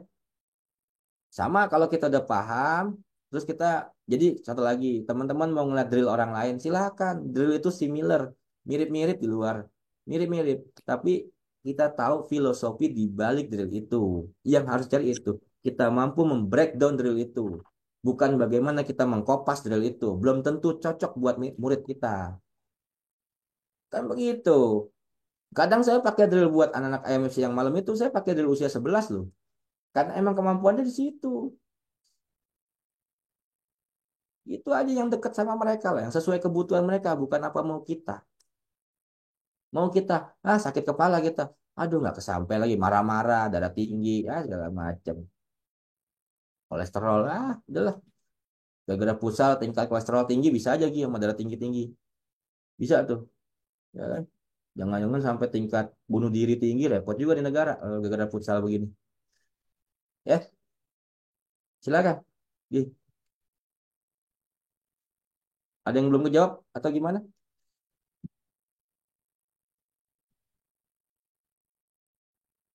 Mic-nya mati, Gi. Mau ngomong sampai kapan juga nggak bisa. Bagaimana cara perencanaan, pelaksanaan, dan evaluasi latihan yang benar?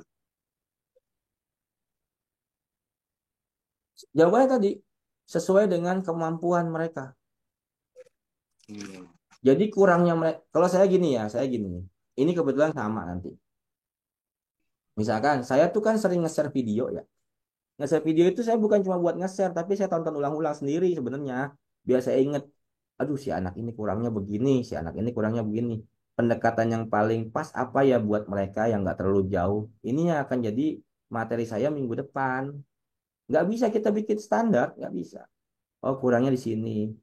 Oh si ini begini begini. Ya udah besok topiknya ini. Nah dari topik ini apa yang mau dicapai? Oh gini gini gini gini. Oh gini gini gini gini. Misalkan topiknya katakanlah lateral lidat. Bagaimana saya mengaktifkan kaki lemahnya sehingga menjadi ini. Pengaruh lateral lidat itu apa sih? Jadi memberikan ketidakpastian pada lawan. Kirain bisa kiri doang, nggak taunya bisa kanan. Nah permainan menjadi lebih kaya. Gara-gara bisa dua kaki jadi lebih kaya. Nah, kalau ada pemain yang berada di posisi tidak ideal dengan kaki kaki lemahnya, sebaiknya dieksekusi atau tidak. Itu kan juga penting. Nah, itu kan pengaruh di permainan. Lalu bagaimana melatihnya? Ya melatih lateral lidat gampang dengan tekanan, dengan area yang diperkecil, dengan penggunaan tiga bola misalkan. Terus dengan sentuhan yang dibatasi. Drill saya nggak rumit-rumit kok. Nggak rumit-rumit. Dengan drill yang dibatasi. Yang penting sesuai dengan kaedah-kaedah yang tadi. Apa itu lateralidad, ya kan? Bagaimana pengaruhnya? Anak-anak ini di level seperti apa? Harus mulai dari mana? Baru bagaimana cara mendrillnya? Biasa jadi di area berapa? Kayak gitu. Itu doang yang saya pegang. Makanya kita datang nih latihan jam 7, ya kan? Ini mungkin teman-teman sering ngalamin. Yang saya nggak pernah gambar training session. Training unit saya nggak pernah gambar. Mungkin tanya sama teman-teman yang lain. Yang datang berapa ya? Nggak tahu. Begitu nggak? Ngalamin gitu nggak? Nah, Bisa kita gambar. nggak bisa. Nggak bisa. Ya kalau gitu di kepala saya, oh ya udah pokoknya latihannya ini begini. Saya tinggal nunggu jumlah orangnya doang. Jadi kalau saya duduk tuh biasanya saya tanya opik, berapa yang datang pik? Oke, tema kita ini. Oke, buat lu gitu doang. Bukan karena hebat, enggak, karena emang ya ini ruang lingkupnya di sini loh geraknya. Ya kita buat dulu begini. Gitu doang. Walaupun itu tidak ideal ya. Nah, terus juga itu sama terjadi pada Hector. Hector juga cerita begitu, Hector Soto. Kurang pemain gue kemarin ini, ya gue bikin ini. Yang penting adalah kita sebagai pelatih tujuan coachingnya meningkatkan kemampuan dia menjadi lebih baik, kinerja dia lebih baik, lebih efisien, efektif, dan adaptif. Cuma itu doang. Cuma sebatas itu kalau tujuan coaching di level one. Artinya nggak banyak-banyak. Kalau disandarkan ke piala ya tergantung bahan bakunya. Bahan bakunya nasi goreng kaki lima kok mau ngalahin restoran. Ya, repot juga nggak fair juga kalau begitu. Ya, gitu. Jadi nanti kalau nanti masuk ke topik-topik yang lebih mendetail, nanti berat. Agak berat. Sebentar saya cari PDE ya. PDE dulu kali ini sedikit gitu. Mungkin ada yang Oke. pertanyaan.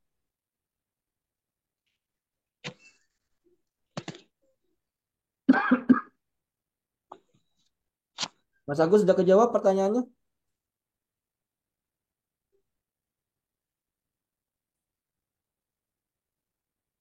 Sudah, Coach. Ya, gitu. Nah, ini model pengolahan informasi.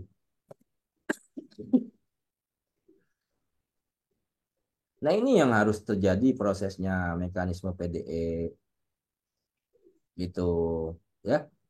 Jadi kayak informasi del El Torno itu tuh informasi yang ada dari latihan dari lingkungan. Lingkungan itu bisa pertama dari pelatih, dari teori, dari latihan-latihan yang ada, dari pengalaman ya, dari pengalaman. Lalu yang kelima mungkin dari situasi pertandingan.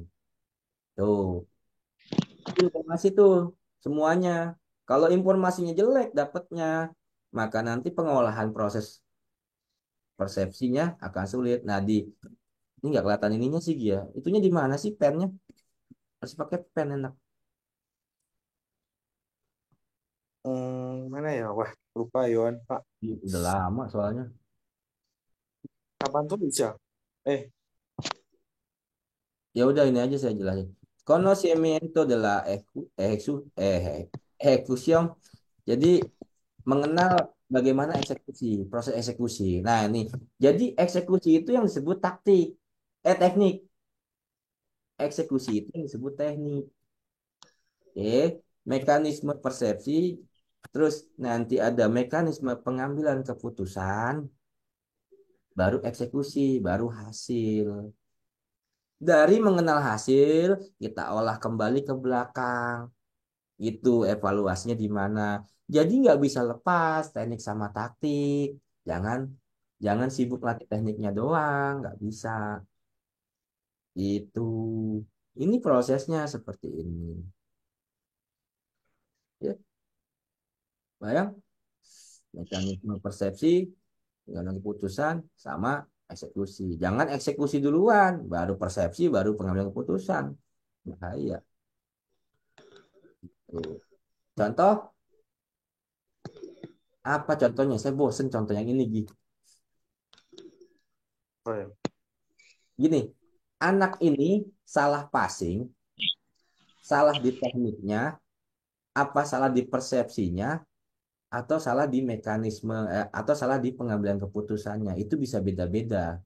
Jadi nggak bisa dikoreksi. Jadi misalkan, passing kamu salah. Iya, salahnya di mananya? Di eksekusinya, atau sebelum dia eksekusi, itu mesti tahu. Jadi jangan yang dikoreksi cuma coaching point aja. Nggak bisa juga. Misalkan, ya, enak pakai papan jelasin begini.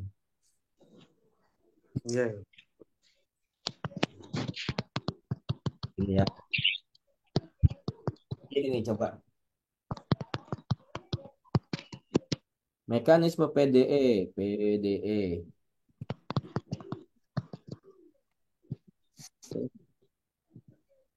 Saya passing, ya, passing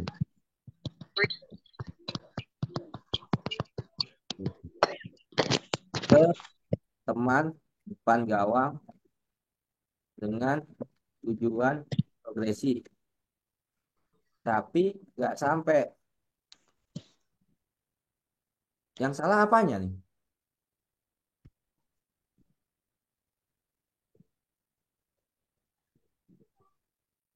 Hmm? Yang salah apanya nih? Silakan, Ya. Oh, silakan. Kelihatan nggak? kelihatan, kelihatan. Ya, saya passing ke teman depan ke teman depan gawang dengan tujuan progresi, tapi nggak sampai. Gampang gitu deh bahasanya.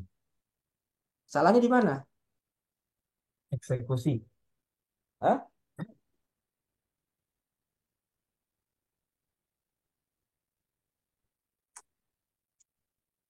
Apa?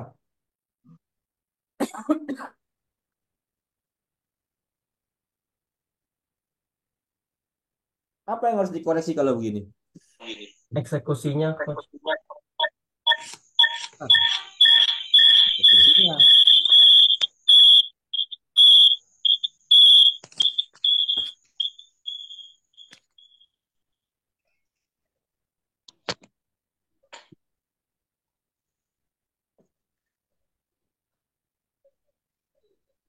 Eksekusinya.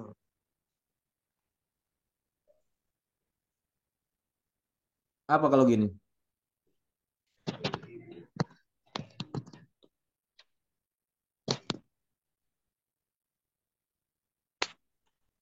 Persepsi. Tapi keputusan benar. Ya. Keputusan benar ya. Nah, Nah, kan gitu. Contoh-contoh persepsi kayak gitu. Jadi jangan dipukul rata, "Ah, passing kamu salah, ini salah." Nggak bisa begitu. Nah, itu poin ngoreksinya jangan salah tuh. Sama poin untuk ngerangsangnya. Kalau kita mau ngerangsang dia balik badannya cepet, ya kan? Berarti kan ruangannya diperkecil, sentuhannya dikurangin. Ketemu nggak? Itu salah satu metode. Kalau kita mau menggunakan periperal, mau menggunakan contoh lagi, kita mau pakai pandangan samping periperal. Periperal ini kan indikatornya warna dan gerak, ya kan? Nah, makanya itu diperlukan rompi. Tapi kalau saya pakai warna sama, ini siapa yang ngerekam nih? Tapi kalau kita pakai warna sama, dulu saya ada kan yang warna sama ya, itu memaksa untuk bagaimana pandangan tengahnya bermain supaya memastikan, oh itu teman saya yang itu. Kebayang nggak bedanya pakai rompi emang nggak? Kebayang kan? Bayar. Iyalah. Tapi kan nanti kalau kayak gitu bisa diomelin orang latihannya. Atau ada cara lain. Boleh pakai warna sama terus pakai bandana misalkan. Boleh. Tapi kan keluar biaya lagi beli bandana. Ya kalau futsal paling cuma 5 anak, 4 anak. Kalau sepak bola kan 11. Lumayan bandana 11 ini warna. Bisa lagi dengan bola, lempar bola pakai bola 3 biasanya. Bisa ya gitu. Jadi tergantung sikon keuangan yang ada lah semuanya. Kalau kita udah mengenal gitu, nggak bisa pakai ini bisa nggak ya? Biar dia bisa head up, berarti 18 derajat nih. Berarti kan lehernya harus main, kan gitu kan? Bagaimana ya cara melatihnya? Itu rumusnya gitu-gitu doang sebenarnya. Gitu, ya. Pengaruhnya apa ya dengan head up? Itu PDE seperti itu. Ada lagi? Kalau ada yang kurang-kurang silakan tadi ingetin saya lagi. Ya. Ini udah hampir semua terjawab. Ya, kalau hampir kan berarti belum ada yang jawab, ada yang belum jawab. Ya. Masih saya lihat-lihat dulu nih, saya baca lagi. Balik mengenal dulu kok. Yang saya bilang jawab sama. Dan mengenal dulu fase-fasenya. Nah, tinggal teman-teman nanti dalamin aja. Ya, yang mau tahu pembinaan, oh capainya mana. Di UEFA tuh ada semua. Untuk awal-awal tuh bagus sebenarnya. Fase-fase usia berapa tuh ada. Tercapainya. Ya mungkin bisa tanya sama Adi deh. Ya Adi, kita bisa tahu ya kata ini ada berapa biji di UEFA gitu ya. Tuh, halaman berapa di baris-baris keberapa. Ada. Gampang lah begitu ya.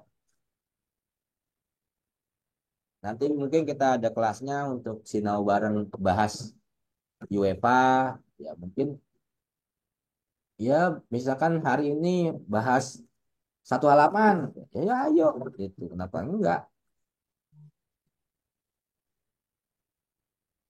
Gampang, jangan dibuat rumit. Rumit kan karena nggak paham. Tapi kan sekarang harapannya teman-teman sudah paham. Oh pusal begini. Ya mudah-mudahan besok lebih mudah. Silakan Gi, dibuka lagi deh pertanyaan kalau emang ada yang mau nanya. Kalau yang mau udahan ya udahan. Yang pasti kan biar tuntas aja malam ini. Atau apa sih lanjutannya ya? Oke, sambil Pak Wilan mengecek filenya, bagi teman-teman yang mau bertanya lagi, silakan Sebelum manfaat. ya, saya mau makan. Belum makan dari pagi ya. Maka tadi Oke, agak lama kan untuk daftar Zoom-nya. iya, Oke.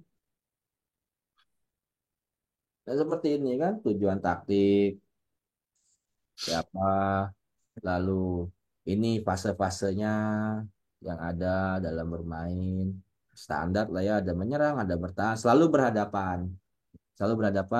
ada counter-counternya, ada lawanannya.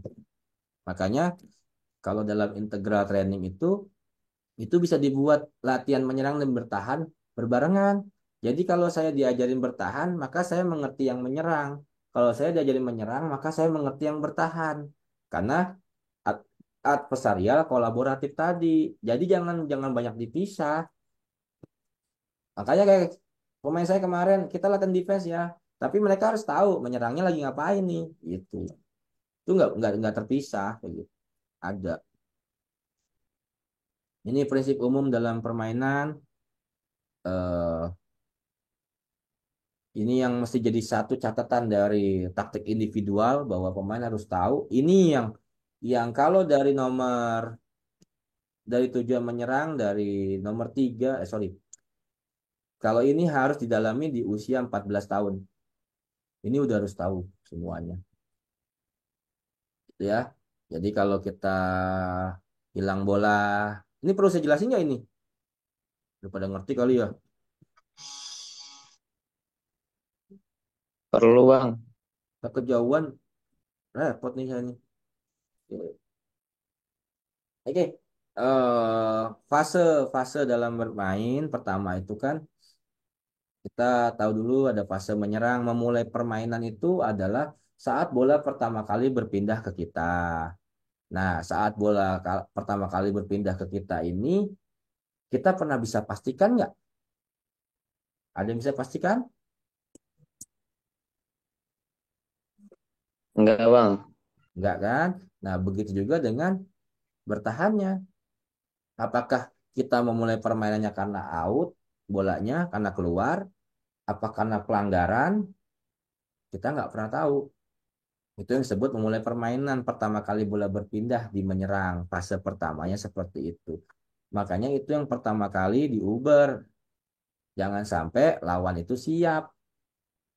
Kalau kita lihat dalam pertandingan sering kita temukan kayak misalkan contoh bola out itu kalau memungkinkan cepat langsung cepat dilempar.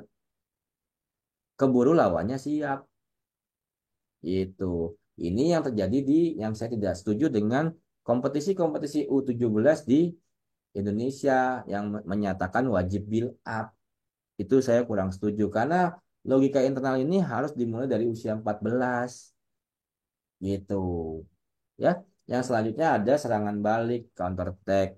Ini kapan sih? Ya, ini kalau menang jumlah gitu. Kalau serangan cepat, quick attack, itu lawan sudah balik, cuma belum terorganisir. Itu masih kita lakukan cepat. Itu masih kita lakukan cepat. Jangan sampai mereka siap. Kalau mereka sudah balik ke posisi pertahanan, maka fase transisi itu sudah hilang.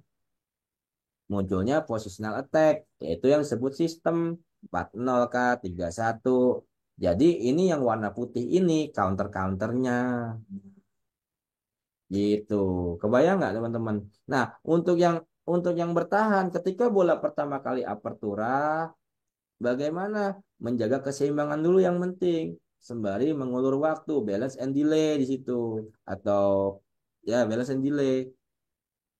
Terus nomor duanya itu replicate, mendapatkan kembali, atau bahasa ininya itu kembali ke unit pertahanan. Jadi dia tuh balik segera mungkin menjadi 4 lagi.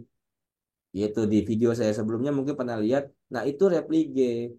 Kalau replicate belum terjadi, kalau nomor 2 ini belum terjadi, maka lawan masih akan terus melakukan dengan cepat. Tapi kalau sudah balik, sudah pulih, organisasi pertahanan sudah bagus, maka sudah ketemu positional attack melawan positional defense. Begitu. Nah, momen-momen seperti ini harus sering diajarin. Banyak anak ketika kalah jumlah mereka malah santai jogging. Saya suruh balik nggak ada urusan. Pulihkan dulu pertahanan kalian supaya temponya menurun. Ini umur 14 sudah harus diajarin. Kalau emang lawannya meleng, lawannya nggak siap, ya lempar aja bolanya. Tapi kan di Liga U17 tidak bisa, Adi. Harus build up. Gimana dong? Kapan latihan lemparan lemparan jauhnya? Gitu. Ini penting. Nah, kalau untuk mengenalkan menyerang dan bertahannya aja ya. Menyerang dan bertahan itu udah boleh dari usia 11. Tapi kalau transisi usia 14 baru boleh dikenalkan. Gitu. Ya, sampai sini ada pertanyaan soal analisis struktural taktik futsal. Ini umum, ini yang harus sama-sama. Nah, ini yang harus salah satunya disampaikan oleh komentator dalam pertandingan. Jadi itu gara-gara tahu seperti ini semua, jadi penonton juga teredukasi. Ketika teredukasi, harga pulsanya naik kok. Pak main lagi ngapain, ini pasenya lagi ngapain, ini pasnya lagi ngapain. Itu bagus di situ. Ya, saya geser dulu deh. Betul. Betul-betul aja. Ya, ini definisinya transisi menyerang adalah momen di mana bola dimenangkan kembali dan sebuah percobaan untuk melakukan serangan di saat lawan out of position. Ini fase-fase transisi. Sedangkan transisi menurut data 2012 itu 62% gol terjadi di transisi. Tapi di Indonesia susah juga nih kalau ini. Ini baru menggelitik nih. Di Indonesia, gol BTS 52% dari positional attack, 7% itu dari transisi. Jadi yang aneh ini yang mana sebenarnya? Bisa kebayang nggak? Ini perlu dibahas juga nih kayak gini. Gitu. Iya Pak, siap. Kebayang nggak nih teman-teman nih? Ya Bang. Bayang bang. Ya kalau yang udah lama, yang baru-baru kebayang nggak ini? Ntar nggak kebayang. Ya, kalau di luar, positional attack itu paling cuma 17% tingkat keberhasilannya. Sisanya itu situasi bola mati.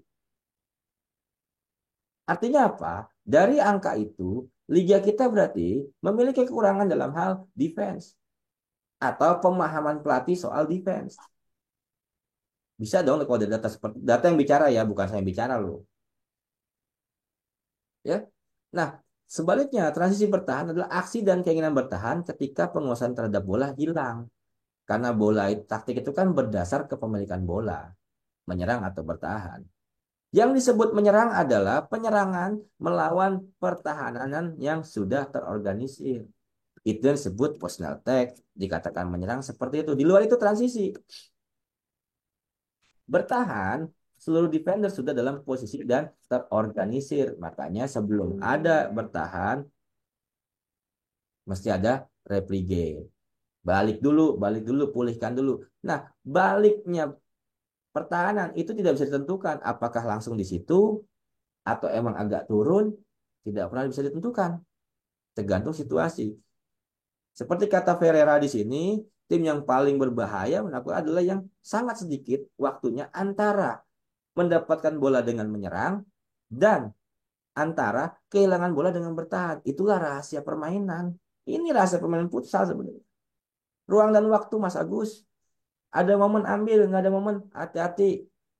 Makanya harus ada kecepatan, makanya harus ada akurasi. Teknik harus presisi. Salah-salah. Ini yang terjadi. Itu. Siklusnya seperti itu. Ya. Ini seperti ini fase menyerangnya. Taktiknya elemen individu atau kelompok yang dijalankan oleh pemain tim saat menguasai bola segala macam lah seperti itu. Kita belum masuk taktik individual ini. Ya. Ini fase menyerang definisinya opening up, tindakan di mana tujuannya adalah untuk menyerang. Segala macam silakan dibaca. Gigi mungkin bisa bacain atau apa. Fase menyerang, opening up, adalah tindakan di mana tujuannya adalah untuk menyerang dan melibatkan pengelompokan kembali yang cepat setelah kepemilikan diperoleh kembali, mencegah pertahanan lawan mundur dan mendapatkan kembali bentuknya, dan dengan demikian menciptakan keunggulan numerik, unggul jumlah, dan disorganisasi pertahanan yang diperlukan untuk memfasilitasi serangan balik yang berhasil. Jika tidak, penguasaan bola dapat dipertahankan dengan tujuan melancarkan serangan cepat atau serangan posisional. Counter attack, permainan menyerang di mana tim maju ke gawang lawan dengan cepat sebelum 4 pemain tim lawan berada di posisi bertahan. Oposisi atau lawan tidak memiliki semua pemain karena diposisikan di belakang bola, dan oleh karena itu unit pertahanan tidak lengkap. Fast attack, fase terakhir dari serangan menyerang, di mana niatnya masih menyerang dengan cepat. Meskipun keempat tim bertahan berada di belakang bola, mereka tidak diatur untuk bertahan. Karena itu, tim penyerang dapat memperoleh keunggulan posisi sebelum lawan mereka berhasil mengatur diri mereka sendiri untuk bertahan. Yang terakhir, atau positional attack, permainan menyerang yang dilakukan terhadap pertahanan yang sudah dalam posisi dan terorganisir dan yang tidak dapat lengah dengan serangan balik atau serangan cepat. Umumnya, pendekatan ini melibatkan pengorganisasian dan koordinasi para pemain dalam permainan menyerang, dengan tujuan untuk menguasai area lapangan secara efektif, mengontrol penguasaan bola, dan penyelesaian akhir ke gawang.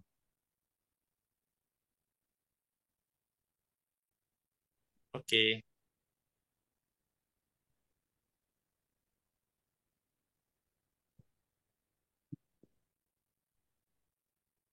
Ini Pak fase dalam bangun serangan seperti ini, guideline-nya ini jadi panjang. Bentar. Kita udah tahu. Saya gambarin ya nih. Enak ada papan nggak ada papan sih. Saya juga. Nggak satset tangannya. Oke. Dulu. Ada pertanyaan nggak tuh atau bingung? Kita bicara positional tag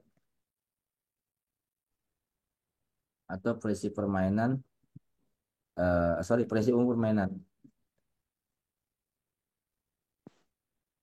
Dalam hal ini misalkan tujuannya adalah ball possession. Nah, dari sini ini diturunin.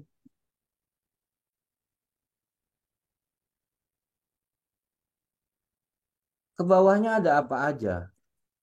Misalkan diperlukan support. Lalu di sini ada lagi. Misalkan block.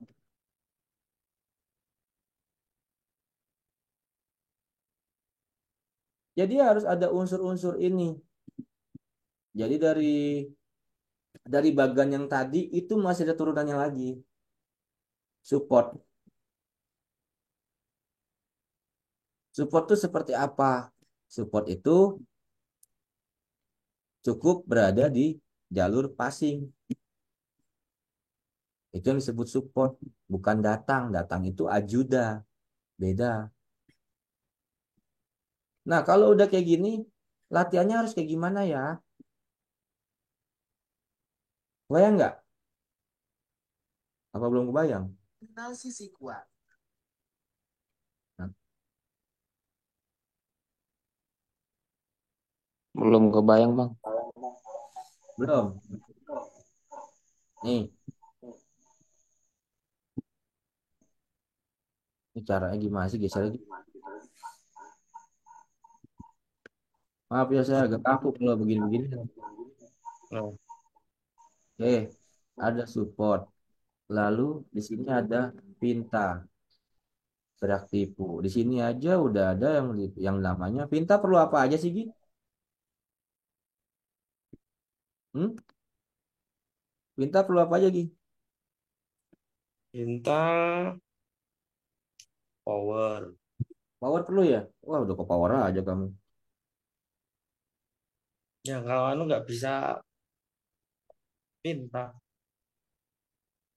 Di jalanan banyak nggak pakai power bisa.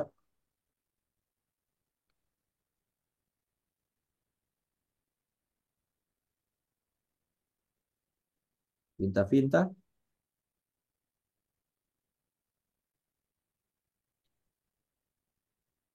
Apalagi agility perlu nggak? Low reaksi. Reaksi, koordinasi. Ya, Nah, turunan. kan mesti dibangun di pemanasannya juga. Nanti di sini tuh turun lagi ke bawah nih, turun lagi ke bawah. Katakanlah apa aja nih di sini bentuknya. Misalkan di depan bola, di belakang, terus bagaimana lateral. Tuh.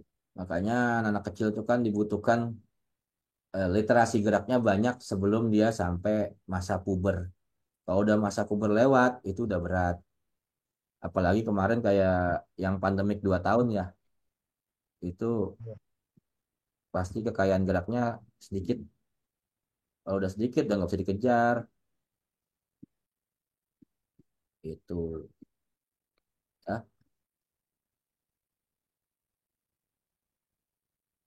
gitu. Supportnya di mana? Supportnya bisa di mana aja, di seluruh area. Pintanya seperti apa? Pintanya di depan, belakang, lateral. Bloknya bagaimana? Ya kalau dibutuhkan. Itu. Sebelum ada pressure bola. Nah, jadi dari analisis struktur ini kita bisa pecah-pecah lagi baik itu secara pelaksanaannya, baik secara tipenya, terus baik secara kemampuan fisik yang dibutuhkan. Artinya kan untuk itu semua kita harus mampu mengukur itu variabel-variabel apa yang ada dalam bagaimana prinsip umum penyerangan saat kita ball possession dengan tujuan mempertahankan bola, ada apa aja ya di dalam ini, dan biasanya terjadi saat kapan sih kita ball possession? Misalkan saat kita leading, ya kan? Saat kita lawan nunggu di bawah, kita udah menang jauh misalkan, kan bisa seperti itu. Nanti dalam fase ada progresi, dalam tujuan progresi, itu beda lagi komponen yang dibutuhkan. Apa contohnya?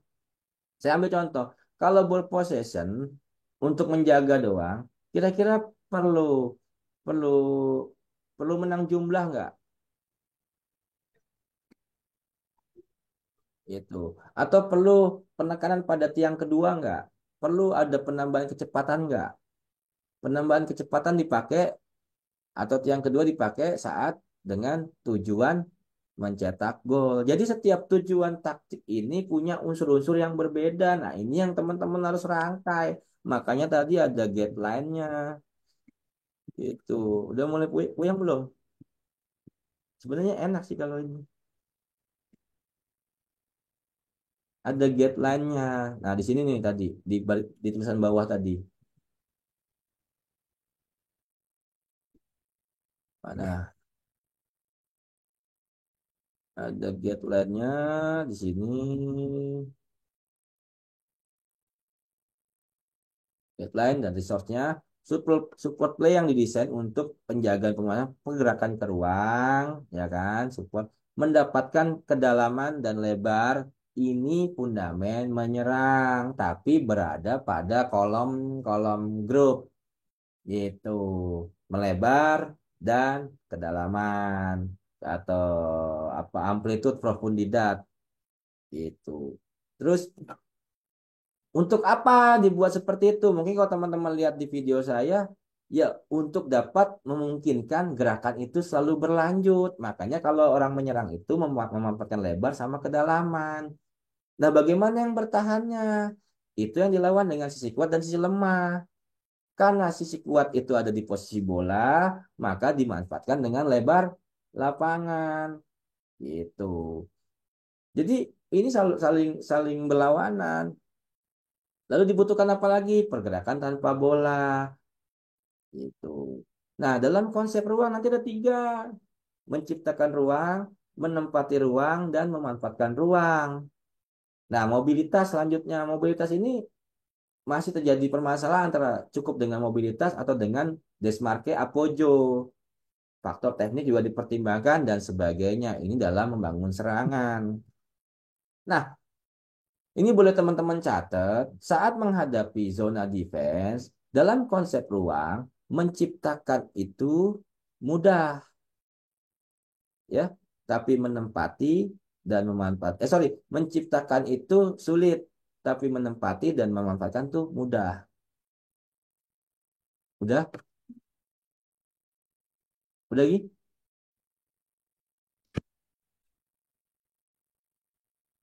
Udah, Pak. Ya, saya ulang.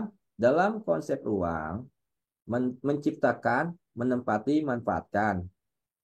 Ya kan? Kalau menghadapi zona defense, menciptakan ini susah, tapi nempatin, manfaatin itu gampang. Tapi kalau ketemu man to man marking, menciptakannya gampang, nempatin sama manfaatin susah. Itulah kenapa alasannya mereka banyak bermain dengan man to man marking. Jadi ada alasannya. Jangan juga kalau lawannya zona defense, teman-teman karena tahu 4-0 muter-muter aja ya jadi nggak nyambung kawan. Itu sibuk muter-muter main loh. Padahal tinggal passing-passing ke pojok juga bisa. Ya, daripada ngantuk. Gimana lagi? Ya, Aku langsung nongol. Kalau ngantuk langsung nongol. Paling sampai situ dulu aja. Nanti kalau emang mau ada lanjutannya tuh kita buat lagi. oh ya, nggak kerasa udah 3 jam setengah. Iya, kalau ada yang mau nanya silakan. Enggak ya udah. Ya, mungkin ada yang mau nanya? Anjay, ngopi. Ya, mau tendang dari grup juga loh. Orang ngopi disalahin. Masih. Ya, mungkin Mas Arif Kurnia Rahman mau bertanya. Gitu. Kalau kalau udah kenal karakteristiknya, ya mudah-mudahan agak jadi lebih gampang ya. Jadi bukan bukan mau saya Faris, saya nggak boleh server diarahin corner passingnya diarahin. Arahin boleh, opsi-opsinya boleh, tapi jangan ditunjuk-tunjuk diarahin. Lu harus sini sini sini nggak bisa. Coba ya 3 detik pertama. Yang bilang orang Spanyol juga kok. Gitu. Eh, malah bisa berkembang permainan kita. Silakan.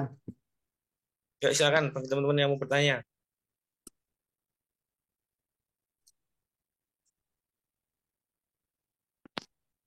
Kalau soal kelas selanjutnya ya saya belum tahu ya. Saya nanya tuh di chat gitu kelas selanjutnya. Selanjutnya ya, ya nanti tergantung sikon. Oke, paling begini untuk kelas selanjutnya. Ya, ini kan Zoom ini kan saya tadi bayar, ya. Bayar untuk kapasitas 500 orang. Mungkin saya berikan informasi ke teman-teman, nanti ada kelas yang gratis, nanti mungkin ada kelas yang bayar cuma-cuma, nanti ada kelas yang memang ditentukan tarifnya. Contoh misalkan saya sama Amril sudah, Amril terutama ya mau ngisi, ya itu kan harus ditentukan tarifnya, ya. Nanti tinggal tinggal opsi aja. Jadi kita sebar flyer, teman-teman tinggal pilih. Kalau emang ini kelas gratis ya silakan masuk. Kalau emang ini kelasnya berbayar, berbayar cuma-cuma ya silakan. Nanti ada apa? Ah, si Mio lagi, Seragentina. Nanti ada kelas yang memang harus kita undang orang atau emang ini kerjanya lumayan berat karena harus menyiapkan video, proses editing, dan juga harus kita menyewa Zoom, bayar Zoom, ya mungkin ada biaya yang dikenakan. Tapi itu balik lagi pilihan yang kita berikan, ya, buat teman-teman. Misalkan kayak kayak bahas yang gratis tuh ada aja lah, pokoknya gampang lah itu. Ya Gi, paling itu ya Adi ya. Jadi teman-teman yang 2022 juga nggak usah khawatir kapan ada kelas lagi, kapan ada kelas lagi. Entah nanti mau bayarnya 75.000 atau bayarnya buat ke madrasah atau apa, itu terserah ada pokoknya gimana gitu ya. Yang pasti kalau Zoom-nya udah saya pesan untuk yang kapasitas 500 gitu. Itu aja sih. Terserah. Bisa didiskusikan kalau kalau seperti ini. Nggak ada masalah. Kalau saya pasang tarif ya berat juga nanti malahan. Kan gitu. Ya Mas Agus ya. Tahu kan? Siap, Coach. Jangan. Yang penting kita bisa sama-sama. Yang penting gini harapan saya. Jangan jangan seperti ini. Saya saya bicara teman-teman nggak aktif. Sayang. Saya nggak mau kayak gitu. Itu alasan kelas 2022 saya berhentiin kemarin begitu. Karena nggak aktif. Justru karena teman-teman memberikan jawaban, memberikan pandangan, saya jadi bisa belajar. Seperti itu. Kita saling belajar, makanya namanya sinau bareng, belajar bareng. Gitu. Bukan saya ngajarin orang atau apa, enggak. Kan saya cuma bilang tadi saya bawa sesuatu yang saya pelajari dari futsal Spanyol. Jadi bukan apa kata saya, nggak ada saya kata-kata saya. Nggak pantas juga saya bikin istilah buat diri saya, nggak pantas. Kita cuma pengikut, bukan penemu. Penemu itu ya Profesor Seriani penemu.